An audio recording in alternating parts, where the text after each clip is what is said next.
A paz e a graça do nosso amado Senhor Jesus Cristo seja na vida de todos. Hoje o nosso estudo está no livro de Samuel, 1 Samuel, no capítulo 5. A arca de Deus na terra dos filisteus.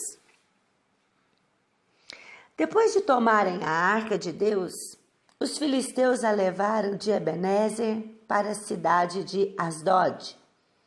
Eles as colocaram no templo do seu deus Dagon, perto da sua imagem. Então, os filisteus, eles ganham a guerra, humilham o povo de Israel, estava tudo dentro da profecia, não foi surpresa nenhuma para ninguém. Só que eles pensam, nós ganhamos a guerra, submetemos os nossos inimigos, agora também nós submetemos o Deus deles. Vamos pegar a arca, o símbolo maior da presença de Deus, do povo de Israel, e ele simplesmente vai estar no templo de Dagon, junto ao nosso Deus, ou seja, contido, submetido pelo nosso Deus. Esse era um dos pensamentos do povo filisteu. No dia seguinte de manhã, os moradores de Asdod viram que a imagem de Dagon estava caída de cara no chão, na frente da Arca da Aliança. Então eles pegaram a imagem e a puseram de volta no seu lugar. Veja bem, um Deus que eles louvavam, sacrificavam, que eles acreditavam que estava submetendo a arca de Deus à sua presença, no amanhecer do dia seguinte estava caído, mas não era de qualquer jeito que ele estava caído. Ele estava caído de rosto no chão e diante da arca de Deus. Tem como entender isso de outra maneira? Claro que não tem, lógico que não tem, mas eles pegaram o seu Deus, né? Porque é um Deus que tem perna, mas não anda, tem braço, mas não mexe os braços, tem olhos, mas não vê, tem boca, mas não fala, precisa ser carregado e pode cair, né? Então eles pegaram o seu Deus e puseram ele de novo no lugar. No dia seguinte, de manhã, viram que a estátua estava caída de novo na frente da arca, de novo. Só que agora tinha uma diferença. A cabeça e os dois braços da imagem estavam quebrados, caídos na soleira da porta. Somente o corpo estava inteiro. É por isso que até hoje os sacerdotes de Dagon e todos os seus adoradores em Asdod não pisam naquele lugar. Os filisteus, em sua crueldade de guerra, eles costumavam degolar as cabeças, cortar mãos, cortar braços.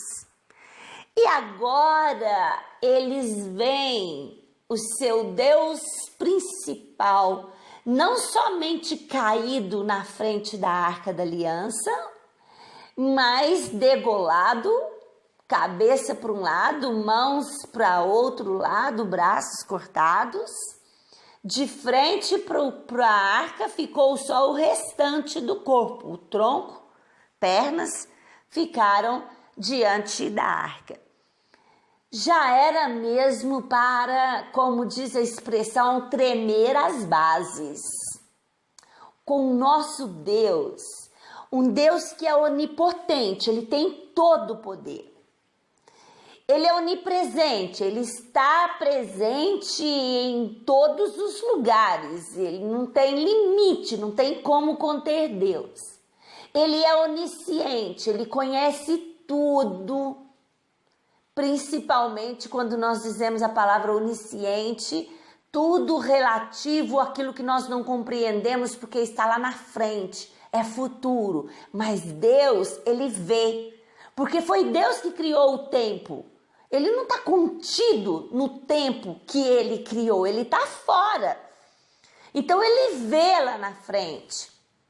E aqui nós vemos pessoas que pensaram que podia conter Deus, que pensaram que poderiam zombar de Deus, mas nunca, nunca será dessa forma. Deus não se deixa escarnecer. Aquilo que o homem plantar, isso também ele vai ceifar. Isso é fato, é número matemático. 2 mais 2 são 4. Assim será no futuro aqueles que zombam de Deus.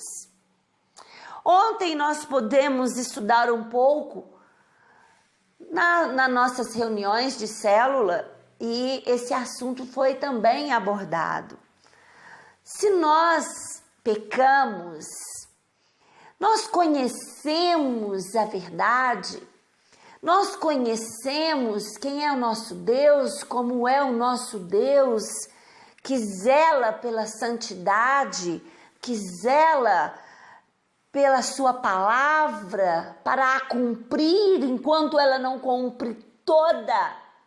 Deus está ali velando para que ela se cumpra. E aquele que peca, ele está zombando de Deus. Que peca deliberadamente, porque todos nós pecamos. Só que nós temos o Espírito Santo de Deus. E quando nós pecamos, nós entramos numa tristeza profunda, profunda, profunda de dor. E essa é a tristeza que Deus produz no nosso coração e ela é benéfica. Está lá em Coríntios esse versículo. Ela é benéfica, porque ela traz uma dor tão grande, mas tão grande, mas tão grande pelo pecado, que nós queremos abandonar o pecado, nós sentimos nojo do pecado. E então nós o abandonamos, nós abandonamos o pecado e voltamos a Deus, e Deus nos limpa, e nós seguimos adiante com Deus, zelando pela nossa santidade. Com Deus não se brinca, de Deus não se zomba.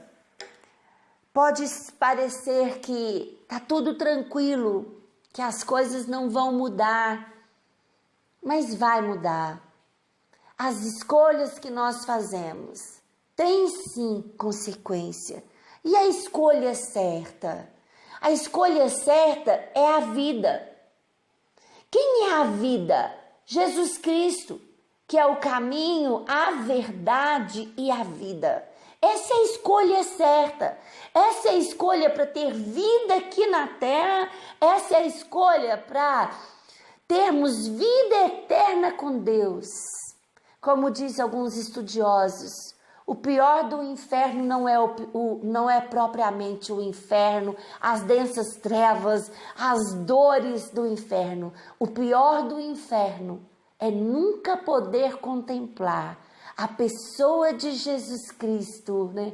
Aquele sol que brilha como o sol do meio-dia, aquela voz como a de muitas águas, aquela presença que nos abraça, que nos inunda de amor. Nunca mais poder contemplar Jesus Cristo, se aproximar dele, senti-lo, e tudo mais que espera por nós. Então, eles tendo visto o seu deus Dagon no chão, cortado, eles ficaram apavorados, como eles faziam com seus inimigos. E por isso até hoje os sacerdotes de Dagon e todos os que o adoram em Asdod não pisam mais naquele lugar. E o Senhor Deus castigou duramente o povo de Asdod. Fez com que todo o povo dali e da vizinhança ficasse cheio de tumores. Quando eles viram isso, disseram: o Deus de Israel está castigando a nós e ao nosso Deus Dagon. Não podemos mais deixar que a arca de Deus de Israel fique aqui. Interessante essa fala deles. Por quê? Primeiro, eles reconhecem quem é Deus. Eles reconhecem que Deus estava castigando não somente o povo, mas o Deus deles. Por que servir um Deus falso? Por que servir um Deus que não pode me abençoar? Por quê? Outros inimigos de Deus, se tivessem se rendido ao Senhor, se prostrado diante dele, buscado a face dele e se arrependido, pode ser diferente a história dessa pessoa. Aqueles reconhecem que Deus o estavam castigando e que haviam castigado o Deus deles. Eu não quero um Deus que pode ser castigado. O meu Deus não. Ninguém pode com ele. O Deus de Israel, o Deus Todo-Poderoso, ninguém pode com ele. O Deus de Israel está castigando a nós, foi a palavra deles, e ao nosso Deus Dagon. Não podemos mais deixar que a arca do Deus de Israel fique aqui. Então mandaram que alguns mensageiros fossem chamar todos os 5 governadores filisteus e lhes perguntaram: que vamos fazer com a arca do Deus de Israel? Levem para a cidade de Gate, responderam eles. Então os filisteus a levaram para lá, mas depois que a arca chegou ali, o Senhor Deus castigou a cidade e pôs medo nos seus moradores. Apareceram tumores em todas as pessoas da cidade, tanto nas mais importantes como nas mais humildes. Então enviaram a arca da aliança para a cidade de Ecrom.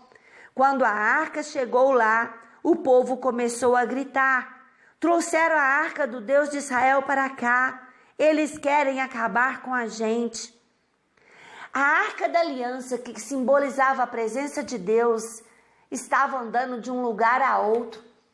Para onde ela era levada, o povo que tirava a arca ficava aliviado e a arca entrava, o povo ficava atormentado e preocupado, porque a presença da arca, a presença de Deus naquele lugar ia trazer maldição para a vida deles. Eles poderiam ter optado, como eu disse, por adorar a Deus, buscar a Deus, se dobrar diante de Deus.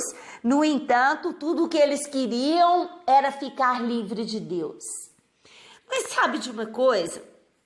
No meio cristão, com as nossas atitudes, muitas vezes, não será isso que as pessoas querem?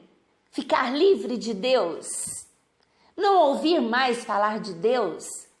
Não ouvir mais falar de Jesus como se isso fosse apagar toda a verdade, toda a realidade? Como que agora a opção é outra, o viver é outro e a pessoa não quer mais Deus na vida dela? Isso de uma maneira assim, com as suas atitudes, é claro, mas será que vai dar certo? Não deu para o povo de Filisteu, não. Todos os filisteus continuavam amaldiçoados com tumores. E cada um jogando para o próximo e todos aterrorizados com a presença da arca. Então mandaram que alguns mensageiros dissessem a todos os governadores filisteus: mandem a arca de Deus de Israel de volta ao seu lugar, para que ela não mate a nós e as nossas famílias.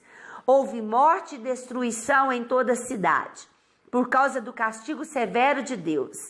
Os que não morreram ficaram cheios de tumores, e os gritos dos moradores da cidade subiram até ao céu.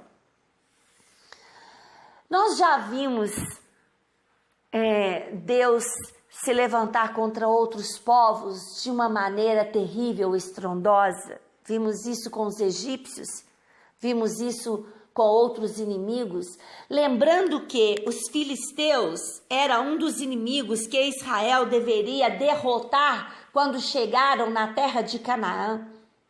E preferiram se aliar a eles, preferiram casar com as suas mulheres, preferiram ceder e até mesmo adorar aos seus deuses. Foram dando um jeitinho e deixando que os filisteus tomassem lugar, não somente na terra de Canaã, como também na vida do povo de Israel. E então chegou o tempo das guerras. Chegou o tempo em que os filisteus quiseram mostrar que o seu Deus era maior, quiseram mostrar que eram mais fortes, que eram mais poderosos, e agora eles começam a enfrentar o povo de Deus. E não vai ser só agora, vai continuar. Depois nós vamos ver com Golias, né? E ele é filisteu. Por que não derrotar os seus inimigos quando chegaram ali, se aliaram a eles? Mas essa é a palavra do Senhor para as nossas vidas hoje. Por que não ficar do lado certo? Por que não escolher a vida?